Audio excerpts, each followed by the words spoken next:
est une maladie génétique qui atteint les voies respiratoires et le système digestif. En France, 2 millions de personnes portent le gène et 200 enfants naissent tous les ans avec la maladie. Nicolas Delmer, bonjour. Bonjour. Avec votre frère jumeau Damien, vous publiez chez XO Éditions Frères jusqu'au dernier souffle. Vous êtes tous les deux atteints de mucoviscidose et vous racontez votre vie avec la maladie qui s'aggrave, surtout pour votre frère Damien. Comment va-t-il aujourd'hui ?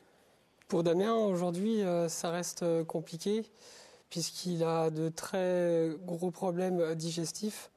Il n'assimile très peu les graisses. Il est totalement dénutri. Il est en dessous de 39 kilos. Il est à l'hôpital en ce moment ? En ce moment, il est arrivé aujourd'hui à l'hôpital puisqu'il a une inflammation de l'enveloppe cardiaque, une péricardite, suite à son gavage, puisqu'il se bat pour reprendre. Oui, il a une sonde nasogastrique, voilà. Et on le nourrit comme ça. Voilà, ça fait des années qu'il essaye de reprendre du poids par sonde nasogastrique. Et à chaque fois, malheureusement, il y a un pépin de santé qui fait qu'il est obligé d'arrêter. Et aujourd'hui, c'est ce qui s'est passé il y a quelques jours. Alors l'espérance de vie des enfants qui naissent aujourd'hui avec une mucoviscidose est 50 ans. C'était beaucoup moins que ça, hein, il y a quelques années, quelques décennies. Vos parents ne vous ont jamais caché cette réalité ? Non, ils ont toujours été francs, honnêtes. Ils n'ont jamais voulu effectivement nous cacher. Et puis, même s'ils auraient voulu le cacher, je pense que ça aurait été difficile puisque dès la naissance, toute notre enfance, nous avons fréquenté les hôpitaux et nous avons vu des personnes atteintes de la mucoviscidose partir. Et dans ce contexte, c'est assez difficile. Et je pense qu'ils ont bien fait. C'est beaucoup plus, je pense, franc, intelligent de montrer la réalité à ses enfants d'une manière certes douce, en faisant attention. Voilà. Alors, on sait que face à cette maladie, il y a des soins quotidiens extrêmement lourds, les antibiotiques, la kinésie respiratoire plusieurs fois par jour. Il y a tout ça, il y a plein de choses, mais il y a la greffe qui est la solution, j'allais dire, ultime. L'un de vous deux a déjà été sur un programme de greffe ? Oui, Damien souhaite bénéficier d'une greffe. Nous sommes tous les deux favorables à la greffe. D'ailleurs, dans notre livre, il y a un chapitre intitulé « Se battre jusqu'au bout » dans lequel nous souhaitons que toutes les personnes atteintes de la mucoviscidose se battent jusqu'au bout, quitte à aller jusqu'à la greffe. Et pourquoi il n'a pas pu être greffé ? Il était trop dénutri à ce moment-là, trop mal ? Damien a rencontré des personnes greffées. Il a été aussi rencontré une pneumologue dans un centre de transplantation pulmonaire qui lui a dit « Damien, vous êtes trop dénutri, vous ne rentrez pas actuellement dans les critères d'une greffe car la dénutrition est un facteur d'échec de la greffe. » Donc actuellement, il est dans une impasse thérapeutique. Il ne sait pas quoi faire. Il se bat au quotidien. Il fait tout ce qu'il peut. Il a besoin d'une greffe et il est trop mal pour être greffé. Voilà, exactement. D'accord. Vous pouvez, pour les gens qui ne connaissent pas la mucoviscidose, nous expliquer c'est quoi le quotidien de quelqu'un qui est touché ? Vous comparez les poumons à une éponge ? Oui, parce que quand les poumons, nous sommes en état inflammatoire, les poumons se ferment. C'est totalement asséché, dur comme une éponge et on n'arrive pas à l'ouvrir. Quand l'éponge elle est bouillée, elle est souple, on peut l'ouvrir. C'est pour ça que dans le livre, je compare cela à une éponge. Et dans notre livre, justement, nous évoquons le quotidien des personnes atteintes de mucoviscidose.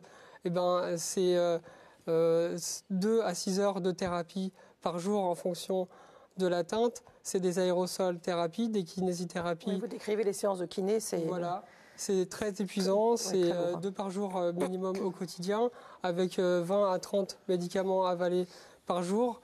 L'épuisement, des thérapies à côté, l'ostéopathie. Par exemple, moi j'ai des problèmes de cervicales liés à la maladie. C'est des thérapies très très lourdes au quotidien.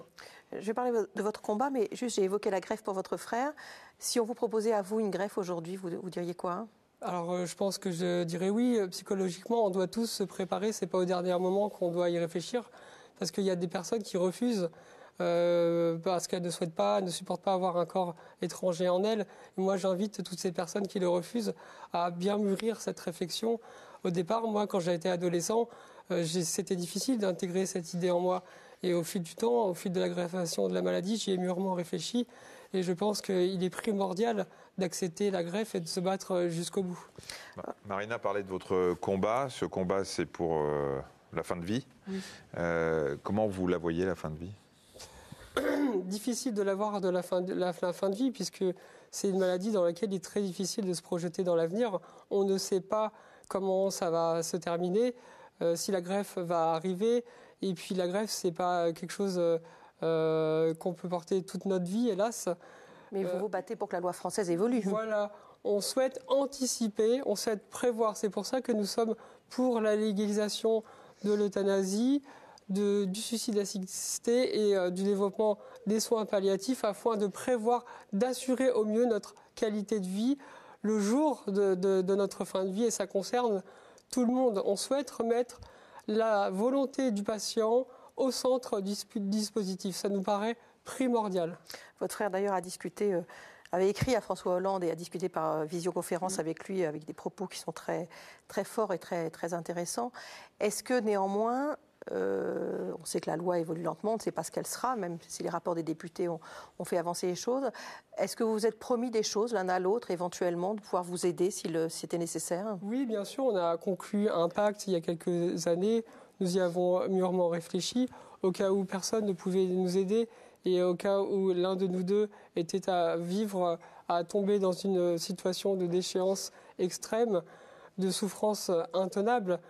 On s'est promis de s'aider l'un l'autre dans ce contexte. Nous espérons que ça ne viendra jamais. C'est pour ça que nous demandons à ce que la loi, la législation évolue et soit adaptée à cette situation potentielle. Mais je peux vous dire qu'aujourd'hui, ce pacte, il est très fragile.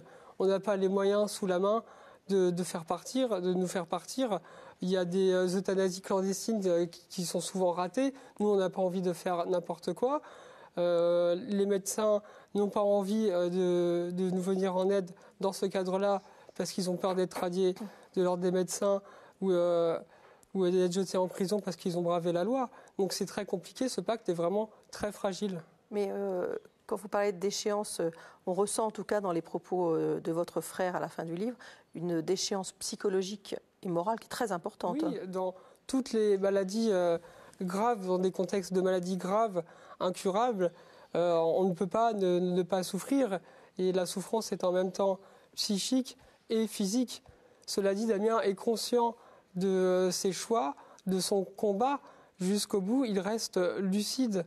Damien est d'un très grand discernement et ça fait plus de 10 ans qu'il réfléchit au droit à mourir dans la dignité. Il a commencé à y réfléchir d'ailleurs quand il était largement moins atteint. C'est une maladie qui évolue. Donc pour lui, ça a été mûrement réfléchi de la manière la plus lucide qui soit. Merci beaucoup, Nicolas Delmer. Livre écrit avec votre frère Damien, Frère jusqu'au dernier souffle.